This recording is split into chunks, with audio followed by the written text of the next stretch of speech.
Hi, I'm Cheryl. I'm the head zookeeper here at Reptilia Zoos. Welcome. We're here to do Andy's blog about fear.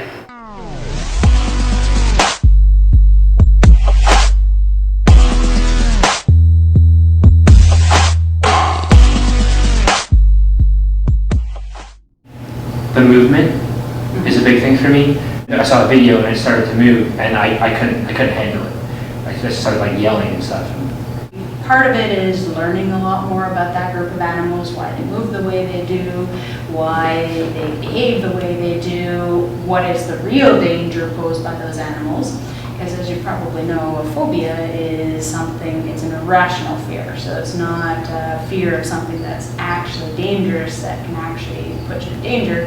It's something that, you know, might not, it shouldn't be as scary as it really comes out to be. Probably the number one that we see is society, because as you probably noticed that a lot of people in society and a lot of books and movies and TV shows, they don't favor things like creepy crawlies very strongly. Definitely see it all the time with snakes as well. So because of sort of society's look on arachnids and things like spiders, is probably a good chance that that was a lot of what went into why you feel the way you do about it now. But basically what we want to do is kind of try and get rid of those. The number one key is exposure. Exposing you to the animals in a positive way instead of a negative way. Because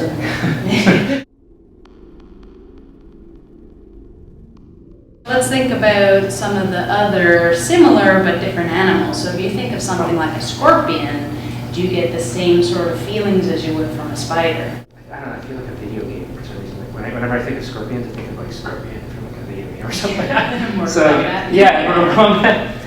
So that's kind of where my head goes. And so that's the whole group. As the whole group of them are called arachnids, and that includes spiders, it includes scorpions and whip scorpions, and things called solifuges, which are kind of creepy looking in themselves. And so it's a whole group of sort of related animals that share that sort of exoskeleton, no internal skeleton, the two body segments, and the 8 legs. Alright, so we got a couple things here on the table. This guy's Tyson. He's from Arizona. He's called a giant vinegaroon. So he's related to scorpions and spiders. He is a type of arachnid, but he's called a whip scorpion. So he doesn't have any venom at all. Instead, he's got this sort of protrusion out here, and that can actually fling acetic acid, which is vinegar. Oh. So to us, it's pretty much harmless, but if something like a mouse or something was trying to eat him, he flings that into their eyes. It doesn't feel pleasant. It's like pepper spray. Yeah, that's how he sees it. Now Fred's called a giant Vietnamese centipede. They can get up to about 1 foot long in total length, and they're pretty frequent in Vietnam. In fact, they often use them as fish feeders and the like. They actually cut off their venom instruments, and then after that point they're safe, but wouldn't survive very well as a pet, because then they wouldn't be able to really feed themselves. So they're kind of neat because they do exhibit grooming behavior like he is now, and you'll often see him take his little mouth parts and clean off an antenna very gently. So they are kind of clean. It's kind of cool. Kind of cool. I feel like she's looking at me. She's looking at me. Oh, she's got the 8 eyes as well. She's got 2 2 right up top here, and then the rest ring around the front, but they're black, just like her body is. So how fast can they go? Not extremely. So one of the really cool things about this that a spider doesn't do is what happens under UV light. Oh wow. So it's kind of neat. It goes in the dark? Yeah, well, the UV light basically is absorbed into different cells inside of their exoskeleton, and it's bounced back as visible light, sort of a purplish blue light. Oh, cool. And so we know how it works. We don't have any idea why they do it. All scorpions, true scorpions, do it. Whew. Okay. That's really their probably number one goal besides eating is to be hidden. So sorry. I'm sorry. I'm okay. I think it was like the not moving and then moving. Yeah, sudden movement, for sure. You just kind of get Yeah, it. you see they're very sensitive to you, so often as soon as you kind of make contact with them at all, they just sort of move away.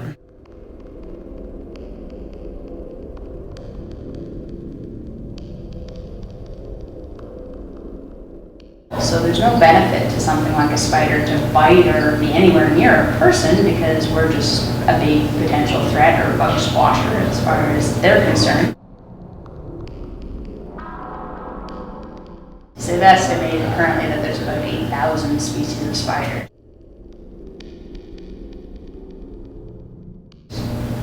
Is that a lie? Okay, maybe that's a lie. YouTube lies. It's likely at very best an exaggeration. The bristles on a spider's body pick up feeling, they pick up chemicals, and they pick up vibrations. So pretty much that means the spider feels, smells, and hears with the bristles on its body. That's complete myth. It's totally false. Really? Yeah, because again, they don't want to be on you, they don't want to be near you, and they avoid it if possible. We do have a bunch of tarantulas that go out to our different programs and the like, and as we sort of progress forward, we'll hopefully have the chance to meet a couple of them too. So what are the next steps, I guess, or what should I try to like prepare and expect for next week? Well, I think the big thing is sort of creating that list for yourself for those the 1 to 10 and sort of those different scenarios. So again, you want them to be realistic scenarios. So the number 10 can't be get eaten by a giant massive spider type of thing. It has to be something that can actually that would be likely to. Can I play swarming with spiders?